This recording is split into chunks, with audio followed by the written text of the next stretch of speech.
ሰላም እንዴት ናችሁ? የተወደዳችሁ እኔ አገልጋይ አማኑኤል ነኝ። መንፈሳዊ ትምህርቶችና መልእክቶችን በዚህ የዩቲዩብ ቻናል እያስተላለፍኩኝ ይገኛለሁ። ለቻናሉ አዲስ የሆናችሁ ሰዎች ሁላችሁም ቻናሉን ሰብስክራይብ በማድረግ ጀምሩ። ይህንን መልእክት ለብዙ ሰዎች ደግሞ ሼር ማድረጋችሁን እንዳትረሱ። እንግዲህ ዛሬ የምንማረው በመንፈሳዊ ህይወታችን ስለመበርታትና እንዲሁም ደግሞ በመንፈሳዊ ህይወታችን የሚያደክሙንን ነገሮች ከህይወታችን ስለማስወገድ ነው። ይህንን ነገር ሳወራችሁ እንግዲህ ዛሬ ሁላችሁም በደንብ እንድታስተውሉ የምፈልገው ነገር በመንፈሳዊ ህይወት የምንበረታበት መንገድ እንዳለና በመንፈሳዊ ህይወት ደግሞ እንድንደክም ወደ ህይወታችን የሚመጡና ህይወታችን ውስጥ የሚቀላቀሉ ነገሮች እንዳሉ በደንብ እንድናስተውል እፈልጋለሁ። ይህ ትምህርት በጣም ስለሚጠቅማችሁ እስከ መጨረሻው በመስማትና ለብዙ ሰዎች ደግሞ ሼር በማድረግ እንዲማሩና ለብዙዎች እንዲደርሱ እንድታደርጉ እፈልጋለሁ። መጽሐፍ ቅዱስን ስናነብ እንግዲህ ሰዎች በክርስቶስ ኢየሱስ አምነው ክርስቲያን ከሆኑ በኋላ መንፈሳዊ ህይወታቸውን የሚያሳድጉበት መንገድ አለ። ያንን መንገድ ነው ዛሬ የምነግራችሁ። በጣም ብዙ ሰዎች በመንፈሳዊ ህይወታቸው ጌታ ኢየሱስ ክርስቶስን ከተቀበሉ በኋላ የሚያድጉም አሉ። እንዲሁም ደግሞ መንፈሳዊ ህይወታቸው ቀንጭሮ ሳያድግ የሚቀር ብዙ ሰዎች አሉ። ምናልባት ይህ መልእክት ከምታዩ ሰዎች አንዳንዶቻችሁ ይህ መልእክት ለእናንተ ቀጥታ ሊሆን ይችላል። ስለዚህ በደንብ ስሙ። መጽሐፍን ስናነብ አሁን እንዳልኳችሁ ክርስቲያኖች በክርስቶስ ኢየሱስ ካመኑ በኋላ የእድገትና የለውጥ ህይወት ውስጥ ነው የሚመጡት።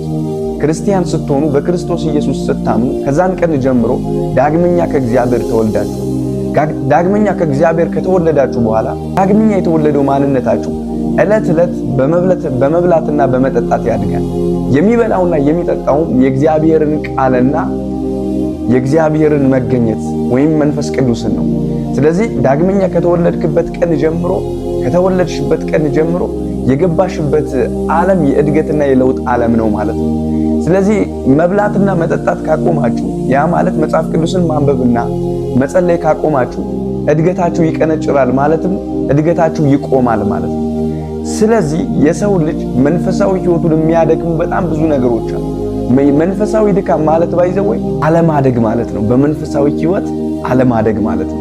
ስለዚህ በመንፈሳዊ ህይወት እንዴት እናድጋለን? እንዴት በመንፈሳዊ ነገር እንበረታለን? እነማን ናቸው? ምንድነው የኛን መንፈሳዊ ነገር የሚያደክመው? እነዚህን ነገሮች ነው በደንብ የምነግራችሁ። መንፈሳዊ ህይወታችንን ከሚያደክመው ነገር ልጀምርላችሁ። መንፈሳዊ ህይወታችንን ከሚያደክመው ነገር ዋነኛው በግል ከእግዚአብሔር ጋር ህብረት ስለማናደርግ ወይም ደግሞ በግል ስለማንተጋር፣ የግል ትጋት ስለሌለን፣ በግል የእግዚአብሔርን ነገር ስለማንፈልግ ነው። በብዙ ነገሮች ስለምናመካኝ ነው። ይህንን አንድ ብላችሁ ያዙ። ሁለተኛው በመንፈሳዊ ህይወታችን የሚያደክመን ነገር ህብረት አለማድረጋችን። ቤተክርስቲያን በመንፈስ ቅዱስ የተነቃቁና የእግዚአብሔርን ቃል ከሚያስተምሩ ቤተክርስቲያኖች ጋር ህብረት አለማድረጋችን፣ የወንድሞች ህብረት መካከል አለመገኘታችን በመንፈሳዊ ህይወታችን እንድንደክም ሌላው ምክንያት። ሶስተኛው ደግሞ የአጋንንት አሰራር ወይም ደግሞ የጠላት ውጊያ ነው። ይህ የጠላት ውጊያ ዕለት ዕለት በቀን 24 ሰዓት በሳምንት 7 ቀን ይዋጋችኋል፣ ፋይት ያደርጋችኋል፣ በመንፈሳዊ ህይወታችሁ እንዳትበረቱና እንዳታድጉ ማለት ነው። ስለዚህ እናንተ እነዚህ ሶስት ነገሮች እንዴት አድርጋችሁ ማሸነፍ ትችላላችሁ? እንዴት አድርጋችሁ ከነዚህ ሶስት ነገሮች ራሳችሁን ማዳን ትችላላችሁ?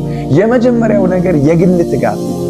የግል ትጋት ከሌላችሁ፣ በግላችሁ የማትጸልዩ የማታነቡና የእግዚአብሔርን ፊት የማትፈልጉ ከሆነ ኔክስት ወደ ህብረት የመሄድ ፍላጎት አይኖራችሁ። አንዳንድ ሰዎች ቸርች አትሄዱ። ቸርች የማትሄዱት ለምንድን ነው? በግል ያላችሁ መንፈሳዊ ነገር ስለተመታ፣ በግል እየጸለያችሁ ስላልሆነ ብዙ የቤተ ክርስቲያንና የህብረት ነገር አይስባችሁ። ስለዚህ አሁን በግል ድክመታችሁን መጀመሪያ መፍታት አለባችሁ። ተንበርከካችሁ ንስሐ መግባትና መጸለይ አለባችሁ መጀመሪያ። ይህንን ነገር ካደረጋችሁ በኋላ ሁለተኛ ቀጥሎ የምታደርጉት ነገር ምንድን ነው? የሚጸልዩ ሰዎች ጋርና የእግዚአብሔርን ቃል ከሚያስተምሩ ሰዎች ጋር፣ ንጹህ መንፈስ ያላቸው ሰዎች ጋር ህብረት ማድረግ አለባችሁ። በመንፈስ የሚግሉና በመንፈስ የሚቀጣጠሉ ሰዎች ጋር ህብረት ማድረግ አለባችሁ። ብትደክሙ እንኳን በእነሱ መካከል ከተገኛችሁ ትነቃላችሁ። የተወደዳችሁ እነዚህን ነገሮች ማድረግ አለባችሁ። ሶስተኛው ነገር አጋንንትን ከህይወታችሁ መቃወም አለባችሁ። በጣም ብዙ ሰዎች የማይገባቸውና አንደርስታንድ የማያደርጉት ደግሞ ቶሎ የሚረሱት ነገር ቢኖር ስፒሪት ዓለም ላይ ሁልጊዜ ፋይቲንግ እንዳለ አያውቁ። ክርስትና የጦርነት ዓለም ነው። መንፈስ ዓለም ላይ እኛ ውጊያችን ከመንፈሳዊ ሰራዊቶች ጋር ነው። መንፈሳዊ ሰራዊቶች አሉ፣ መናፍስቶች አሉ አየሩ ላይ።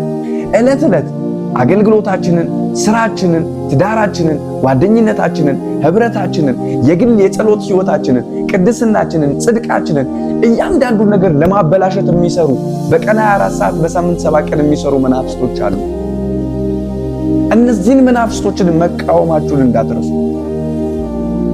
ዲያብሎስን ተቃወሙት ከእናንተ ይሸሻል ስለሚል ከህይወታችሁ ከኑሯችሁና ከአገልግሎታችሁ እንዲሸሹ ከጸሎት ህይወታችሁ እንዲሸሹ መቃወም አለባችሁ ማለት ነው። እነዚህ 3 ነገሮች ናቸው የእናንተን መንፈሳዊ ህይወት እያቀነጨሩና በመንፈሳዊ ህይወት እንዳታድጉ የሚያደርጉ የግል ስንፍና፣ ህብረት አለማድረግና የአጋንንት ውጊያ። ወዳጆቼ መጽሐፍ ቅዱስን ስለ ህብረት ስናይ የሐዋርያት ሥራ ምዕራፍ 2 ከቁጥር 43 ጀምሮ ይነግረናል። ሐዋርያት በአንድ ሆነው እንጀራን ይቆርሱ ነበር፣ በአንድ በቤተ መቅደስ ይተጉ ነበር። ሂዳችሁ አንቡት ምዕራፍ 2 ከቁጥር 43 ጀምሮ። እግዚአብሔርም ዕለት ዕለት አዳዲስ ነፍሳትን ይጨምርላቸው ነበር። ለምን? አንድነት ነበራቸው፣ አንድ ልብ ነበራቸው ይላል መጽሐፍ ሲናገር። ህብረት ወሳኝ ነው። አንዱ የአንዱን ድካም ይሸከማል። በደከማችሁ ሰዓት በመንፈስ የተቀጣጠሉ ወንድሞች ያስፈልጓችኋል። ስለዚህ መጸለይ ያለባችሁ ከነሱ ጋር በመንፈስ ቅዱስ በእነሱ ውስጥ ያለውን ጸጋ መካፈል አለባችሁ። ከህብረት ርቃችሁ በጣም ብዙ ሰዎች ህይወታችሁ ተመቷል። የጸሎት ህይወታችሁ ተመቷል። ተሸነፉ። ለወንድሞቻችሁ ጸልዩልኝ በሉ። ቸርች ሂዱ፣ ህብረት አድርጉ። ከሚጸልዩ ሰዎች ጋር ህብረት አድርጉ። መንፈስ ቅዱስ በዛ ውስጥ ነው ኢንካውንተር የሚያደርጋችሁ። እግዚአብሔር በሰዎች አልፎ ነው የሚነካችሁ። እግዚአብሔር ሲባርካችሁ እንኳን የሚባርካችሁ ሰው ሰጥቷችሁ ነው። መንፈሳዊ ሰው ነው የሚሰጣችሁ። አብራችሁ ሰራተኛ ሁኑ ከሚጸልዩና ከሚያገለግሉ ንጹህ መንፈስ ካላቸው ሰዎች ጋር ማለት ነው። ስለዚህ እነዚህ ነገሮች ካስተካከልን መንፈሳዊ ህይወታችን ያድጋል። አንደኛ በግላችን ከእግዚአብሔር ጋር ህብረት ሊኖረን ይገባል። መጨከን አለብን። ወስነን መንበርከክ አለብን። መጸለይ አለብን። ከመንፈስ ቅዱስ ጋር መነካካት አለብን። በእግዚአብሔር ኃይል መሞላት አለብን። ይህንን ነገር ለማድረግ መወሰን አለብን። ለእግዚአብሔር ጊዜ መስጠት አለብን። ለቲክቶክ፣ ለተለያዩ ማህበራዊ ሚዲያዎች ሳናቅ እኛ ሳንፈልግ ጊዜ እንደምንሰጥ ሁሉ ለእግዚአብሔር ቃልና ለጸሎት በግላችን ጊዜ መስጠት አለብን። ይህንን ነገር ስናደርግ ነው መንፈስ ቅዱስ በዚህ ውስጥ አልፎ ኢንካውንተር የሚያደርገን የሚነካ። የግል ስንፍናችሁን አስወግዱ። በግል መበርታትና መጠንከር አለባችሁ ማለት ነው። ሁልጊዜ ለስንፍናችንና ለድካማችን ምክንያት መደርደር የለብንም። በመንፈስ የምትቃጠሉ ሁኑ ይለናል የእግዚአብሔር ቃል። በመንፈስ የምንቃጠል መሆን አለብን። ይህ ዋነኛው ነው። ሁለተኛው ደግሞ ህብረት ነው። ባይዘዌ በግል የምትጸልዩ ሰዎች ልትኖሩ ትችላላችሁ። በግል መጸለይ በጣም አንደኛውና ትልቁ መፍትሄው ነው። ሁለተኛው ህብረት ነው ብያችኋለሁ። በግል የምታገኙትን በረከት በህብረት ውስጥ አታገኙትም። በህብረት ውስጥ የምታገኙትን በረከት ደግሞ በግል ጸሎታችሁ አታገኙትም። ስለዚህ በግል ስትጸልዩ እግዚአብሔር የሚሰጣችሁ በረከትና ኃይል አለ። በወንድሞች መካከል ስትጸልዩ ደግሞ እግዚአብሔር በወንድሞች መካከል የሚለቀው በረከት አለ። ከሁለቱም ያስፈልጋችኋል። እኔ በግሌ እየጸለይኩ ነው፣ በግሌ እየበረታው ነው፣ ስለዚህ ሰው አያስፈልገኝም፣ ከሰው ጋር ህብረት አላደርግም ማለት አይቻልም።